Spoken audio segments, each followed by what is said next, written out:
It's indeed a great honor for me to be giving a talk in the name of a legendary figure, a visionary, as mentioned a few minutes back.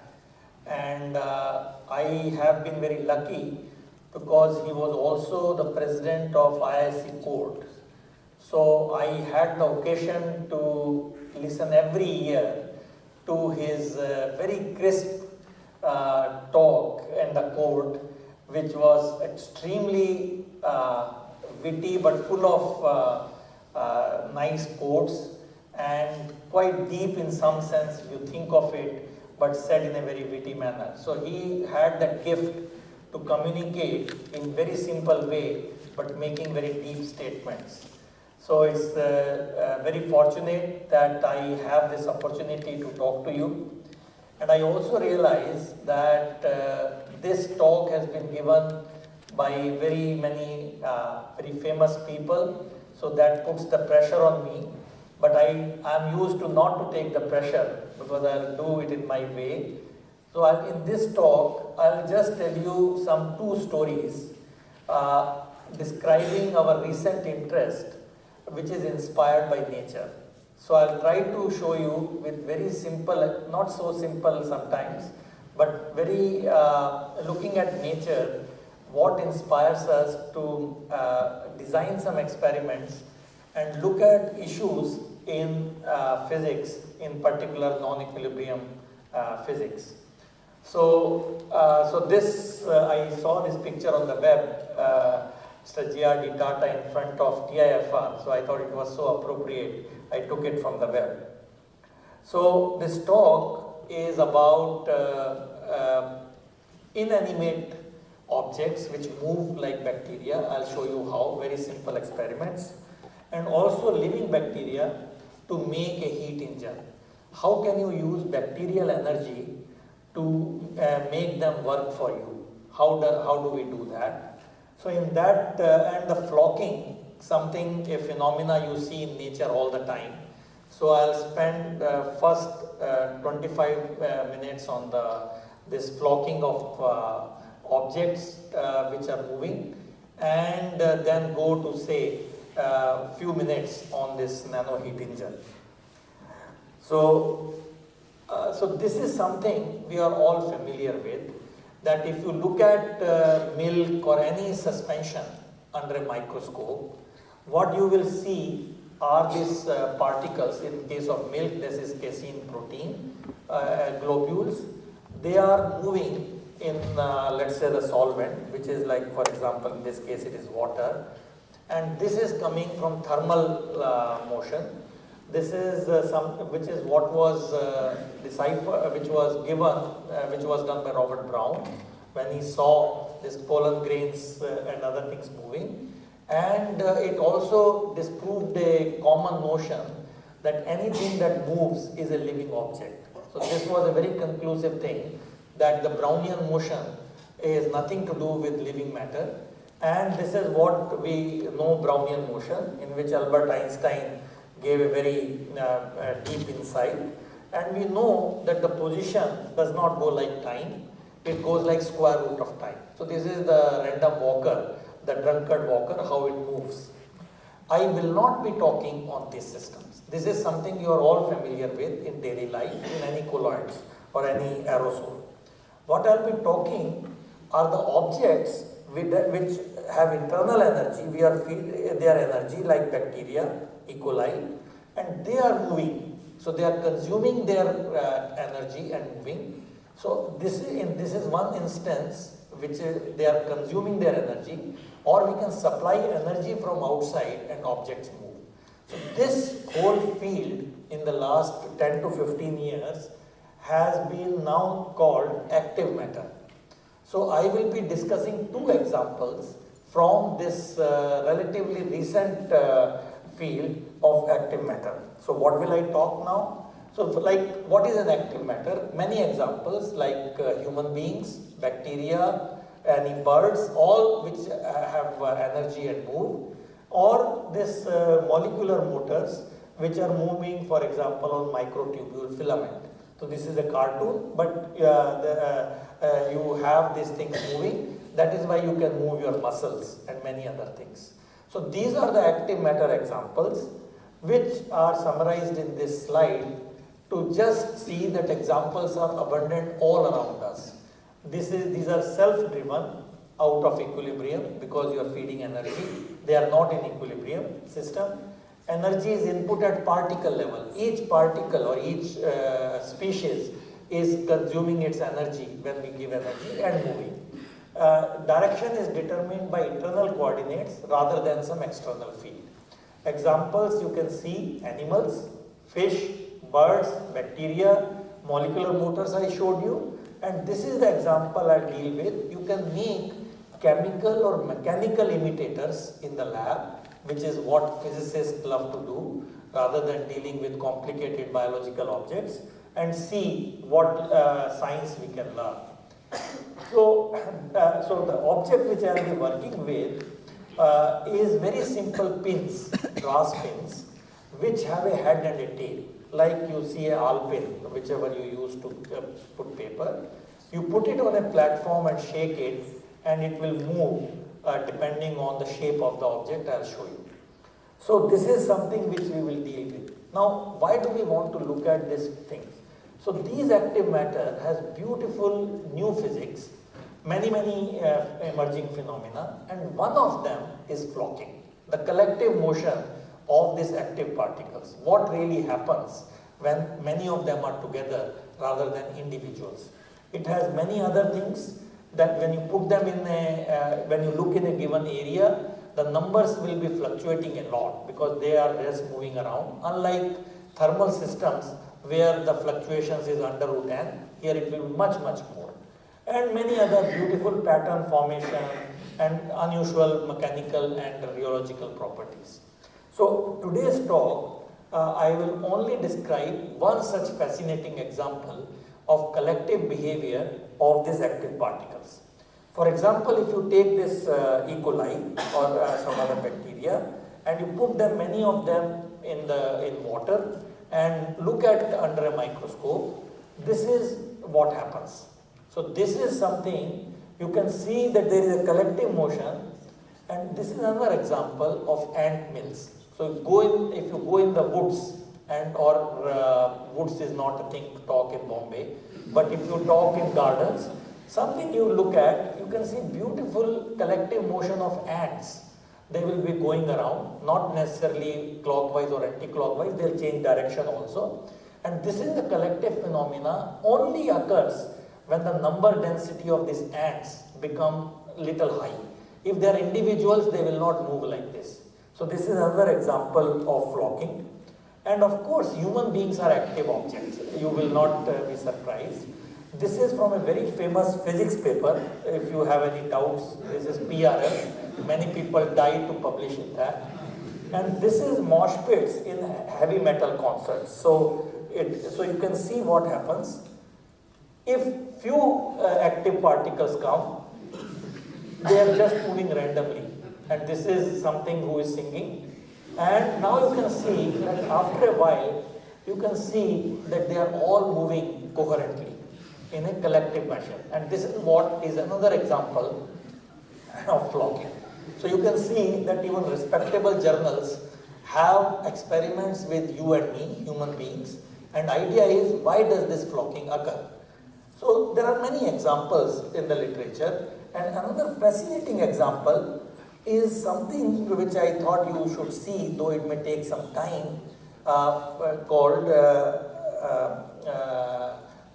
this birds formation in the sky, murmuration, which you see. I don't know, there is no video here. I took from the YouTube.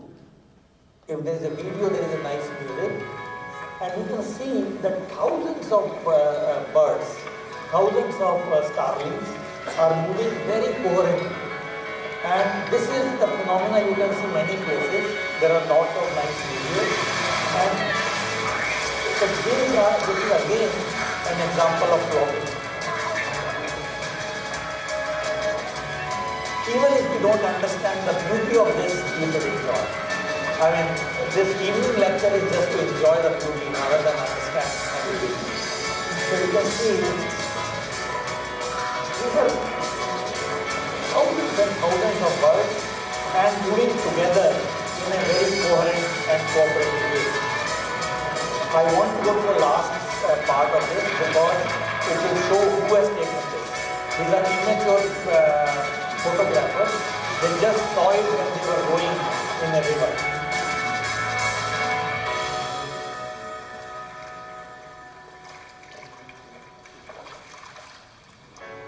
So these are the people who took it. You can see the smile. And the last part is from where I have taken this so that it gives it by these people. Okay, so this was just to show you how flocking is present in many examples which we come across in daily life, starting from bacterial swarms, the starlings, locusts. I'll see another example, bacteria, ant mill, and of course human beings. So now what is common in all this? So common thing is that it's a collective motion of living organisms or active particles by sensing each other's presence and presence, orientation and direction. But this line is the key thing. It is an emergent behavior arising from simple rules followed by individuals with no central coordination, which means there is no director here. Sorry Sandeep, things run without director, but this is the beauty of the flocking, that things run in an extremely coherent way by talking to each other, which I'm sure TIFR does a lot, and get a collective motion. So this is the single most defining thing for flocking. There is no central command. So this thing has been in the air for many years, and the first very simple model, mathematical model, was given only in 1987. It's a small computer program you can download, with said by this person. He said 3 simple rules you can get flocking. Namely, you have to avoid crowding neighbors, it's called separation, coherence, where you steer towards average position of neighbors, and you align looking at your left, right, backward, forward. You put this on the computer and you can get flocking to in this simple objects. So this has been captured in a very recent review called The Physics of Life. I thought it couldn't have a better title. I wanted to give this title in my talk, but I thought it will be plagiarism. So I did not do this thing, but it summarizes: from flocking birds to swarming molecules, physicists are seeking to understand active matter and looking for a fundamental theory of the living world. It's a tall claim, but please, it's not a surprise that physicists are always exaggerating things, and we claim more than what we should, and biologists get angry at us. But leaving aside that and domestic issues which Sandeep may have, I'm just saying, this is what physicists do best.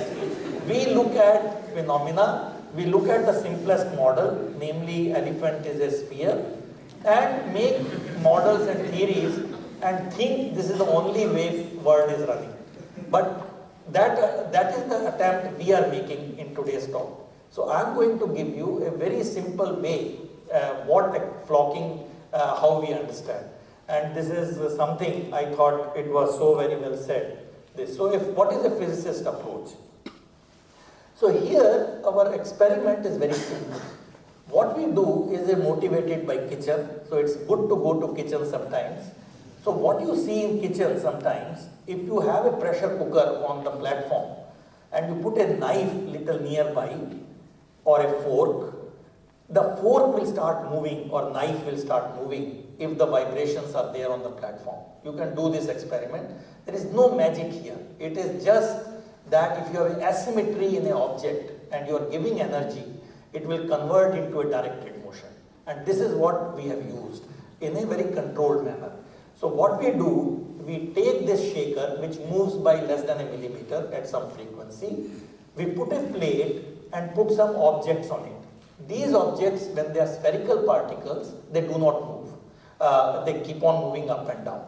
But when we put any object which has a head and a tail, like a pin, that will start moving depending on the pin geometry.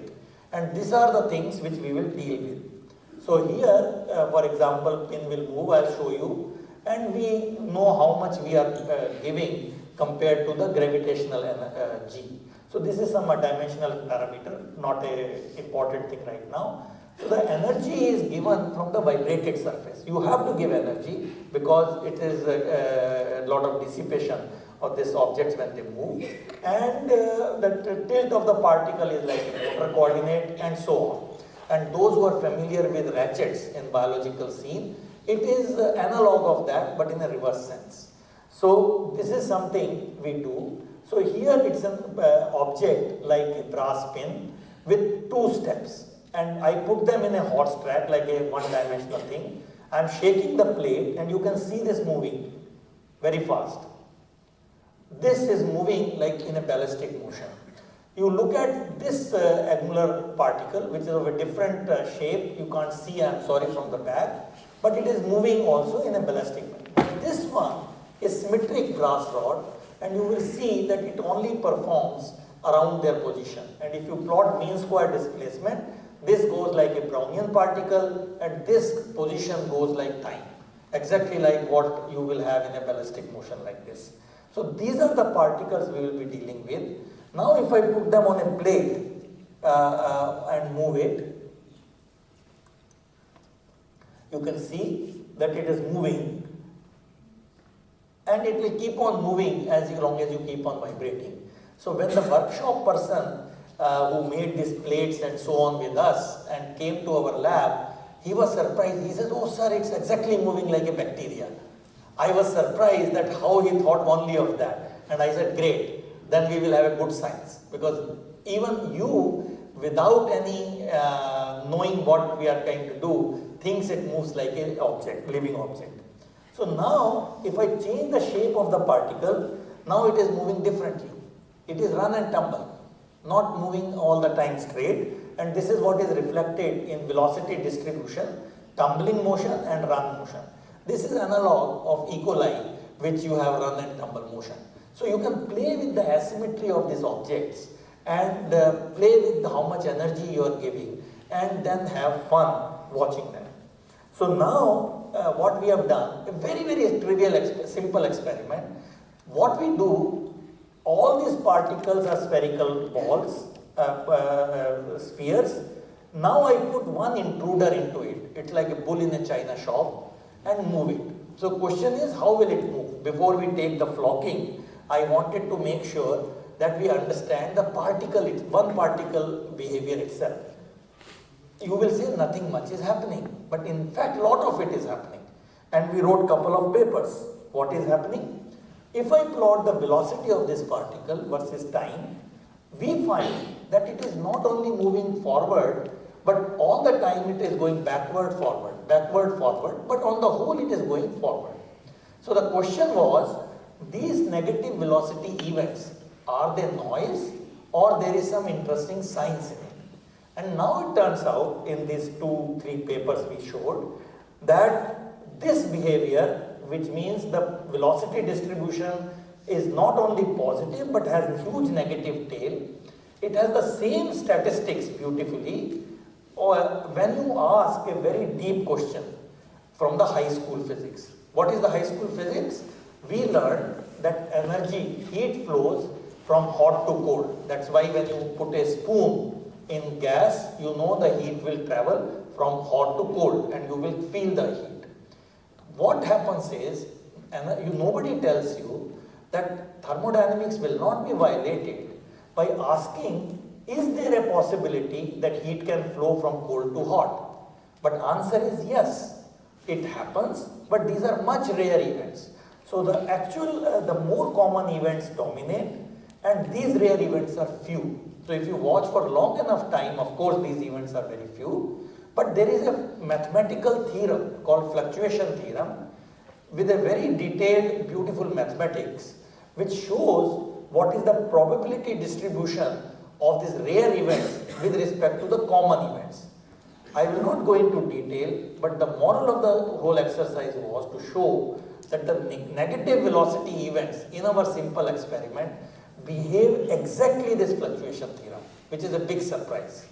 So this again tells that physics spans across many length scale, and the theorems which were not designed for such situations are still valid. So this is something I will not talk, but I will go to tell you the collective behavior, because that's what I said, flocking. So this is something we looked at, motivated by again nature, again the ant mills, and this locust experiment in 2006 science paper, which showed that if you look at the locust, there is a phase transition. At low density, they are moving incoherently, but at high density, they all start together moving either in the right anti-clockwise or clockwise. They keep on changing their direction with time at random. And this is a non-equilibrium transition from incoherent motion to a collective motion. This is something was shown in 2006. So we asked, can we understand this? Here this theory was given, a model called Bichek model, which takes into account only the nearest neighbor interaction, which means the locus can speak to neighbors, left, right, back, forward, backward, and you can mathematically write a simple set of equations in Bichek model and show that it has something similar to what is happening. So what we wanted to do was with our active particles. So now we look at these active particles on a plate. Now I have increased their number, you can see this, and there is no collective motion which is on long time scale. You can see some occasional clubbing, but no effort. So it is not surprising. Why? Because these brass rods unfortunately have no eyes and ears. Unlike locusts, they can talk to each other by many means, chemical exchange or some other sense of feeling. But here we did not provide them eyes and ears. So now we want to put eyes and ears on these particles. So how do we do that? So what we do is now we put the neighbors in between. And neighbors are known to be very spy, you know all of that. Neighbors like to pee into what is happening. So neighbors are our spherical particles. They don't move anywhere, but they tell that look, something is happening in my neighborhood. So the guy which is away starts feeling by this connectivity the presence. So we do that. So we now put the communicators in the experiment, which are the spherical beads, and now we find still it's not happening that much because the communication has not yet built up. We increase the number of communicators, namely the beads, and then we find indeed we can see this is almost in real time, slightly speeded up, that within few seconds this collective motion emerges of these active particles in a sea of these spherical particles. So you can see this will go on till you die, which means the system dies. You keep on feeding energy, it will keep on moving. Whether it is left or right is decided by initial conditions. So we did n number of experiments and it is roughly 50-50 anti-clockwise or clockwise. Unlike they don't change direction once they start moving one way or the other. So we have now a transition from disordered state to an ordered state, namely the flocking. So we have now achieved flocking in inanimate objects which are made to communicate by the presence of some spherical particles. So do we understand it? Now we quantify like any physicist would. We define an order parameter, what is their orientation and so on. But at the end of it, we can show that depending on how many beads you have, 41% and 6% rods, they do not form order. Order parameter is very small. But if we increase the beads to 68% area fraction and rods are only 5%, you see this beautiful collective behavior, which means the order parameter is close to 1. So now, if this is not a unique set of parameters, and you can plot what we would call a phase diagram, but it's a non-equilibrium phase diagram because this is happening under when you are shaking. So we have rods and beads. Just a simple thing for students how to understand, which means if you take 10% of the area fraction as rods, you will need about 42% beads. Then it will get into a collective motion. Surprising thing is that even if it is 0.05, you get a collective motion if it is 55% of beads. So beads were not moving when you had no rods. Now I will show you the fun with beads themselves. So this is something, what is the role of the bead medium? I told you, they are the communicators. They communicate the motion of one active particle to action to the next active particle, and what we will show that this second particle can be 10 diameters apart, 20 diameters apart, and still they feel the disturbance and fall in line very soon to form a collective behavior. I'll show you that. So what we see now, we now look at the velocities of the beads also. So beads are also moving, but they were not moving much when there were no rods. Now in the presence of rods, these are the vectors which I will not be able to see if you are seeing from the this thing, but it's all random. So the beads are also moving in a random fashion if it is an incoherent motion. But now when you have this beautiful flocking, we see even the beads are making beautiful flocks and vortices and so on. Beautiful collective motion. So what has happened? Very few percent of rods are making passive particles into active particles. So this is a nice thing which happens in biology, that very few percent of motors can do a lot of change in the things which are otherwise not active motors. And this is something can happen in these systems. So again we quantify the beads and rods and they go hand in hand, their collective motion. So the moral of the story is that moving rod leads to bead flow, of course, and this resulting bead flow aligns the neighboring rod. It's like a wind. It creates a wind and that wind makes other rods come into this. So for example, you can see here, it's this rod is here. You look at the fate of this rod at different times, and now you can see it is coming closer to the flock, and within about 16 seconds, it cannot distinguish itself by this effect of these moving rods. So this is the picture where the action is happening way far off, unlike the simplest model where the nearest neighbor interaction is a must.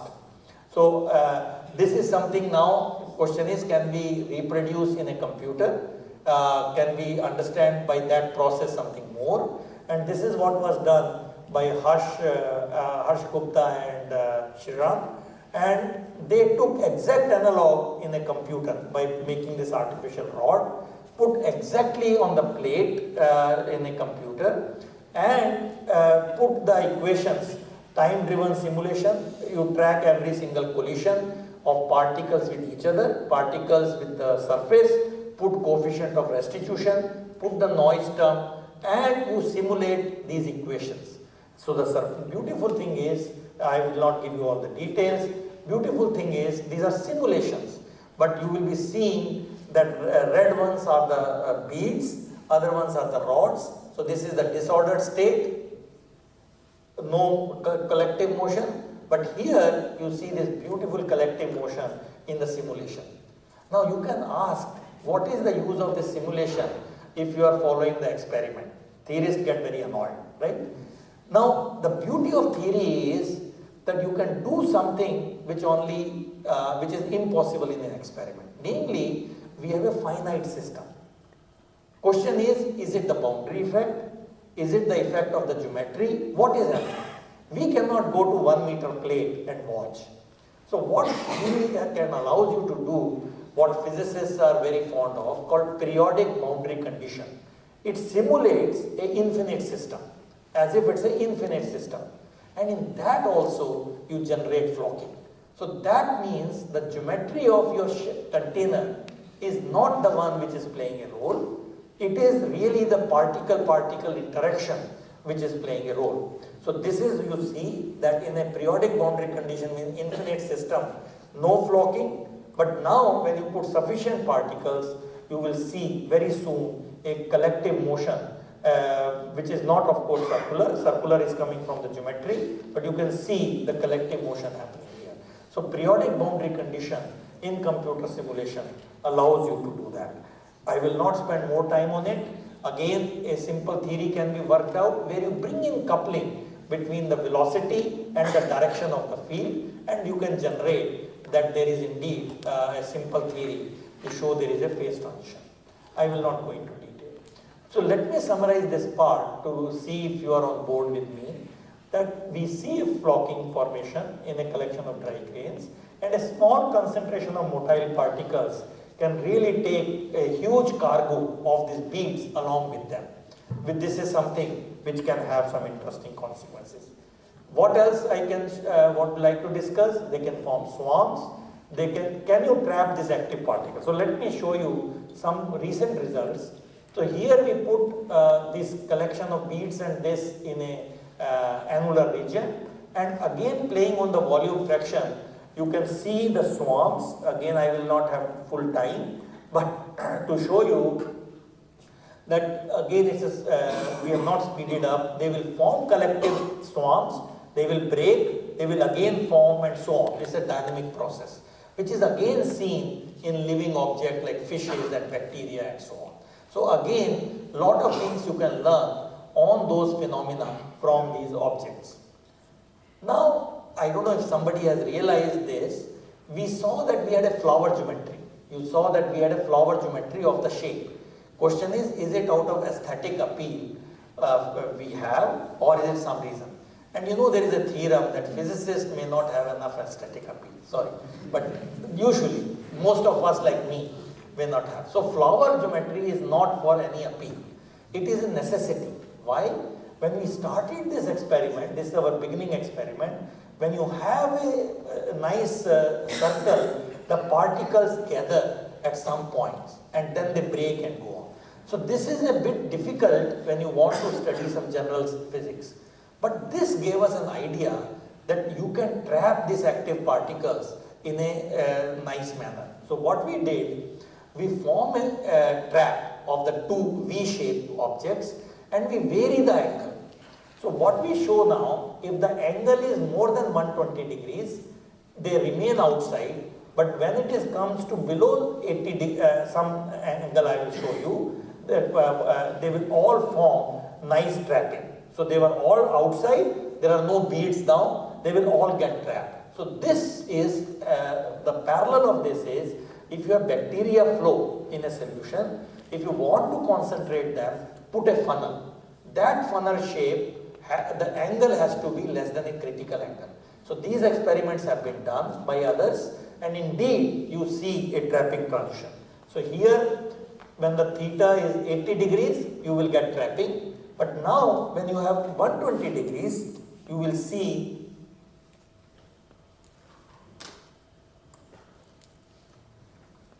they will never get trapped. So you have a critical angle for this trapping. So this is something which simulation had seen earlier, and but in a different context. But here we see there is a trapping transition. Do we understand it? So this again is a very beautiful physics, again like a phase transition. I will not go into it.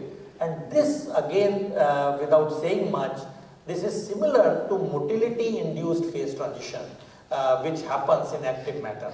So the phase transition occurs because of motility of particle, which is counterintuitive, but it happens. So this is an example of activity leading to motility, which is leading to a trapping state below a certain critical angle. And so how do we understand? Before I say that, can we sort them out based on their activity? Which means you have the same size rods, you want to separate them. Usually you will take a mechanical sieve and do it. Here the size is the same. So can we, but the way they move are very different. Can we sort it out? Answer is yes. And you will see the first example of this. So this is another type of rod which I introduced, which is run and tumble. So I mix run and tumble rod with the rods which are not run and tumble. So we put them together, and you can see in real time when you shake them, when you give energy to them, all these, one of the particle types all get together, which means you can separate the activity based separation. And this is something very again interesting. Do we understand it? Because this can also have analogs in other active matter. So this is a simulation. I'll show you what has gone in, but just to show you, here also you can separate them. So what we are showing at the end of this experiment, which is trying to understand our experiments, it shows that the particles which are persistent will get trapped. The particles which are very noisy and restless will never get trapped, which is true in real life also, right? Because they get out of the trap. So that is what is really happening, and what we show here is persistence of motion is bad for you if you don't want to get trapped. You have to be fidgety to get out of the situation. And this is exactly what these experiments show, and there is a phase transition in that. So I think I am coming to end of this part, but I cannot help to tell you this real anecdote, which I mentioned in one place, and I thought. So when this paper appeared in one of the journals, Nature.com, many people wrote about it, including Nature Materials and so on. But this very respectable newspaper had a very flashy title next morning.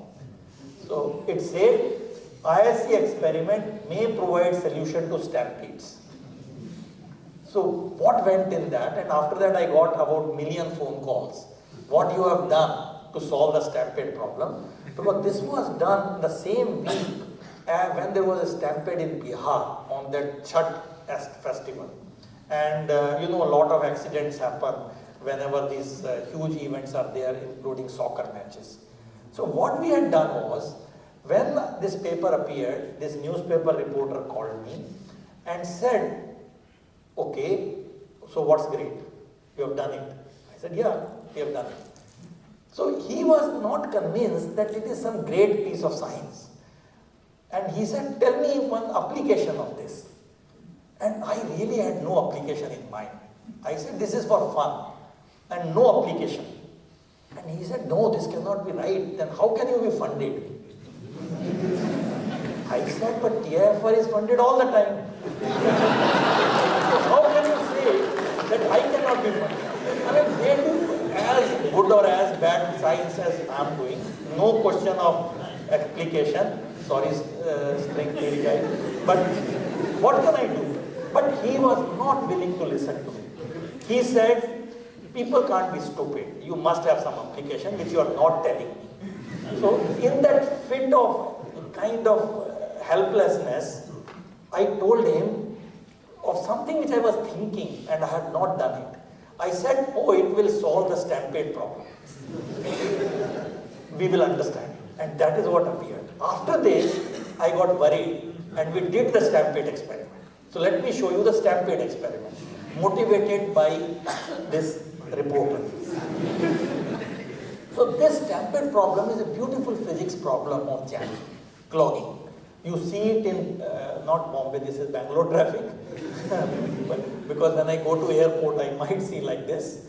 Grains getting clogged in a hopper, sheeps getting clogged in this thing, and all this arteries clogging. So it's a very common problem in nature and artificial things where clogging occurs. So this is the way experiments are done by very respectable physicists. They put sheep outside, they feed them, they starve them, and in the room they put some food and open the door. And the sheep go all in one, and that time they study whether there is jamming at the gate or not. These are real experiments, by the way, from their groups. And then they know what is the size of the room and what is the size of the door and the shape of the door and where you place the doors, whether the stampede will occur or not. It's a real problem. and there is a scientific study of it. So motivated by this, we did our sheep experiments with our brass rods. So what we can do now, we can vary the number of rods and the gate, which is the size of the gate here, and show what is the relationship. We find when the number is less, it will not clog, but when number is large, the same door will lead to clogging or the stampede, or the other way. When the vary the diameter, same thing will happen, there is no clogging, but when we vary the diameter of, namely the size of the sheep, they will get clogged.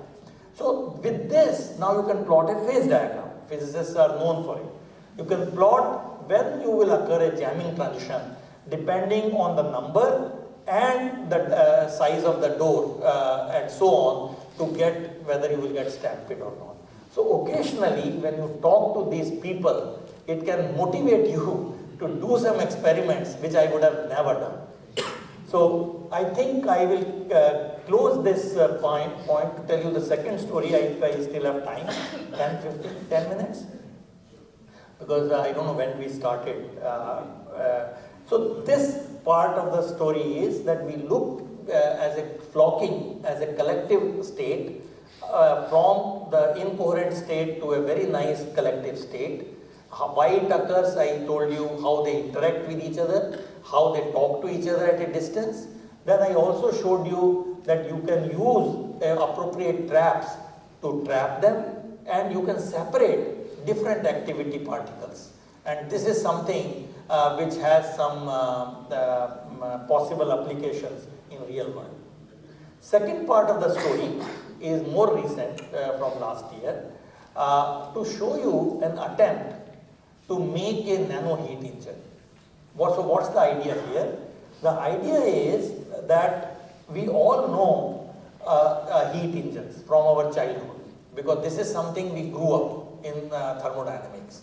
So what is it, and our life in this century is basically dictated by how efficient these heat engines are, which means you have automobiles, you have speed trains and all that, but the working principle surprisingly has not changed in last 300 years, 350 years.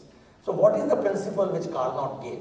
He told, very simple, that you have a source at some high temperature, you have some sink at a lower temperature, you have some working substance like gas or steam, and it makes it work and moves the wheel. This is something we all know, heat engine. This is a triumph in my view. It's in the foundation of classical thermodynamics. Because we understood classical thermodynamics, this engines could be invented and changed our life. So this idea of efficiency depending on hot and cold temperature reservoirs decides the efficiency, which is like 10, 20, 30% depending on what is the ratio of these two temperatures, cold bath and the hot bath, which decides. Now this is something which I have written pictorially here. I want to go over it for 2 minutes because this is something which I will build upon. So what Stirling heat engine, for example, which is similar to Carnot engine with some difference, that what you have is a piston and a cylinder where the gas is at high temperature and it expands. It's called isothermal expansion, where you get the work done. At this stage, let's say you cool it, it's called isochoric cooling, means the same volume, and you come to 0.3. So you have cooled the gas now. Now after that, you need to recycle because you have to make it work many times. You have to keep on moving. So what happens at this stage? You compress the piston, called isothermal compression, and at this stage, you again do the heating. So at the same volume, you do the heating. So the work is done in this part and this part. Once the work is done on the system, once the work is done by the system, because you are expanding and contracting. This is a very well-known thing in Carnot or Stirling cycle, and we know depending on hot and cold and these volumes, how the work is done and how the efficiency is given. This is something high school physics, not high school, maybe BSc first level. This is something known. But here you realize what we are using is laws of equilibrium thermodynamics, where we get heat work efficiency in terms of these macroscopic parameters, volume, temperature, pressure, and so on. Now the idea has been for the last many years, can you make a heat engine out of very few degrees of freedom, not like gas which has 10 to the power 23 molecules or per cc. Can you make engine out of one particle? That is the question which has been asked. And surprisingly, theory has said, yes, it is possible, because though you will have huge fluctuation. When you have only one particle in a volume, you can't even define temperature correctly, you can't define pressure, and so on. Can you still talk of thermodynamics? That's the big question. Now, to answer that, a whole framework has been developed in the last few years called Stochastic Thermodynamics. This is not a textbook material yet, but I will just give you the gist of it. It means you live with the fluctuations, you live with the huge fluctuations and look at their averages and the variances. And you can work out the laws of thermodynamics in terms of this stochastic picture. Question is, does it happen in real life? Can you make it work? And this breakthrough came in 2012, 2013 by this German group, where the piston and a cylinder, you can't put one particle in a piston and a cylinder. There is no way, because the particle will not exert pressure on the piston and move. So they invented an experiment where the piston and a cylinder were replaced by optical tweezers, which means you can make a trap on a particle using laser light. Can we do that? Answer is yes. We know from centuries that light exerts pressure. Like this light is exerting pressure on my head, and we know how much pressure it exerts. This is known to see because in the comets, the light creates a tail because of this radiation pressure. So this is something was put into practice by making an optical tweezer by Ashkin. So what he said was, take laser light and in a microscope objective you put, at the focus you will generate an optical trap where the dielectric particle can be trapped and you can move it in any way you like a tweezer. This has huge applications in biology, as you know, by unzipping the DNA and so on. So optical tweezer allows you to trap a particle, and depending on the laser intensity, you can change the potential which particle will see. If you have very strong intensity of laser light, particle will be constrained more, but less intensity, particle will not be constrained and move more. So this is equivalent of gas and piston, and this is what is shown here. Gas is replaced by colloidal particle, and this laser intensity varies it. And in the write-up which appeared on that paper, it called a Stirling effort, because I thought it was a nice playing of the words. So you have now a Stirling engine made out of this. So let me take you through this. Forget please these equations. That what you have is the optical trap, and now when you have less laser light, optical trap will become slightly shallow and particle will have huge excursion, which means the probability distribution of that particle will be very large. Now you do this cooling, which will affect the distribution and so on. So what you do is an optical trap of a colloidal particle in two temperatures. At one temperature, it is moving much more in the trap. At low temperature, it is moving less. And by cycling that in this Stirling cycle, please excuse me, I am not going to explain, the displacement of the particles and their velocities, you can exactly calculate the work done and heat flow. This part I am giving you as a kind of just a statement. I will not go into equations. But with this stochastic thermodynamics framework, The beauty is you can quantitatively calculate all these things, provided you know the force constants and so on. Everything you can determine experimentally. And they showed that it obeys exactly laws of thermodynamics. It's a big surprise. Only 2 degrees of freedom of the particle matches with the laws of thermodynamics which are for macroscopic system. That's a big surprise. But it was shown that it is possible. What we asked was, can we replace the thermal reservoirs, hot and cold, by something non-thermal, which means they will be at the same temperature or similar temperature, but something is very different, which means the particle sees some action, some forces, which are very different in 2 reservoirs. So this is the concept of non-thermal reservoirs. We are out of equilibrium. We are not looking at the temperature as a variable, but something else, which is what I will describe to you in a second. So this is an activity-driven engine, and nobody has shown that this is possible. So can we have engine working in isothermal environment, but across varying activity? This is the question we asked. So there was a theory paper 2-3 years back, which showed that if you have such a situation, theoretically the heat can flow, but there is still no theory to show that you can even get work done.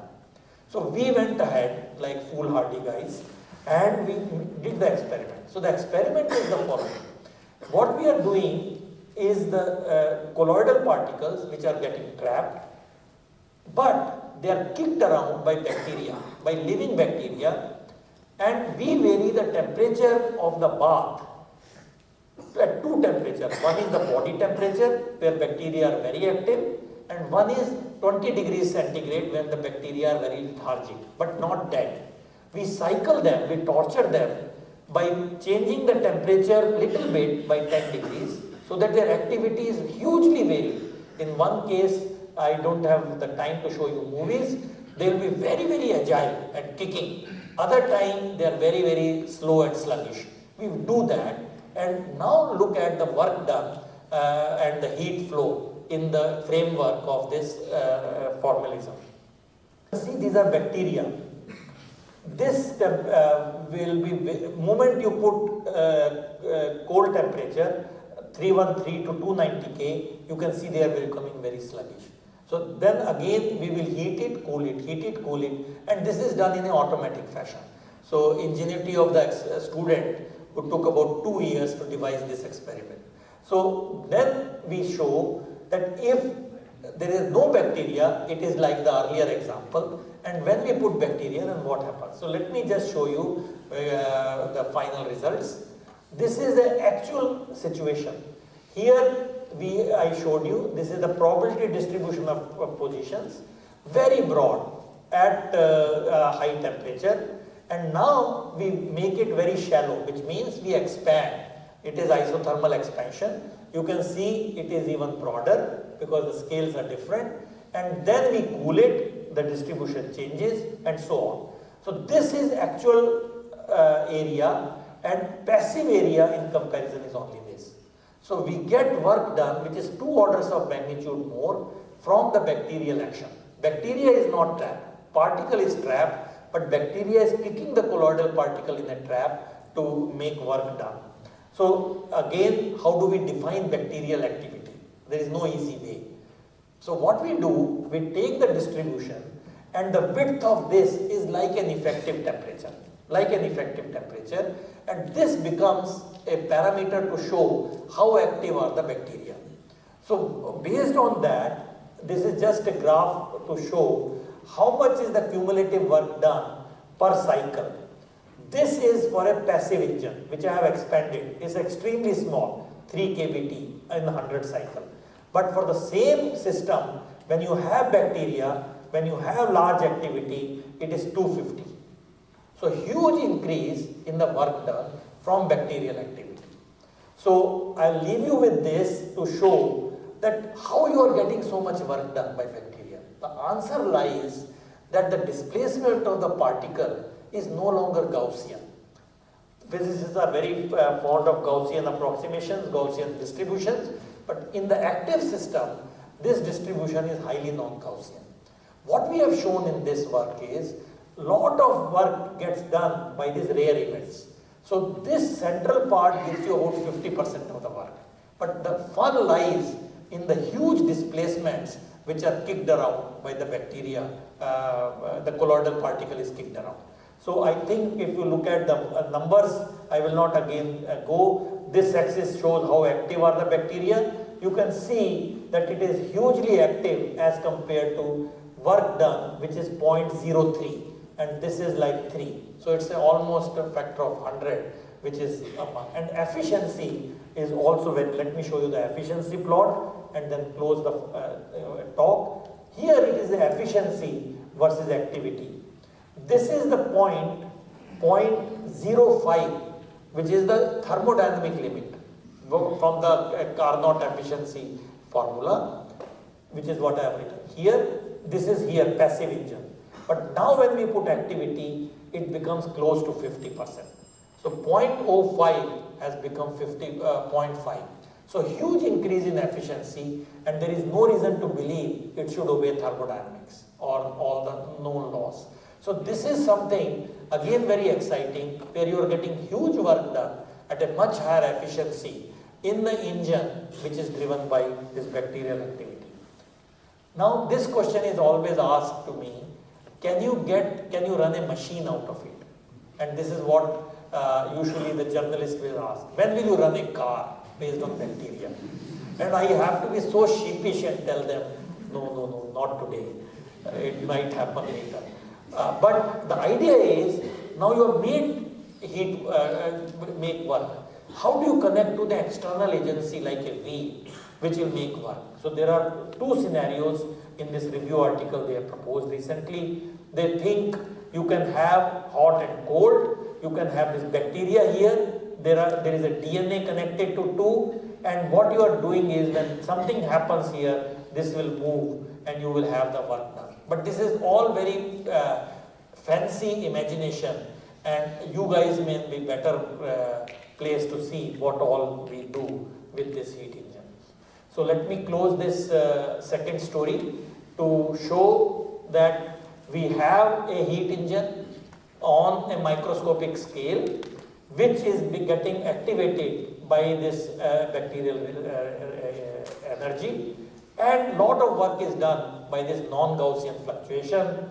And this is something now you can do with inanimate objects, which means you can take objects which are made active by light or by magnetic field, where you can cycle, and you can make a heat engine on this microfluidic devices and so on. Idea is, can we take it to a level where we can get some work done?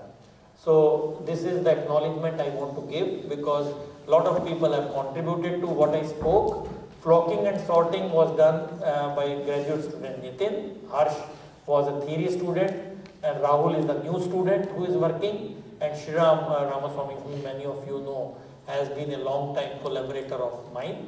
And microscopic heat engine again is the graduate student Sudesh, with very active and long-term collaboration with Rajesh, who is in JNC.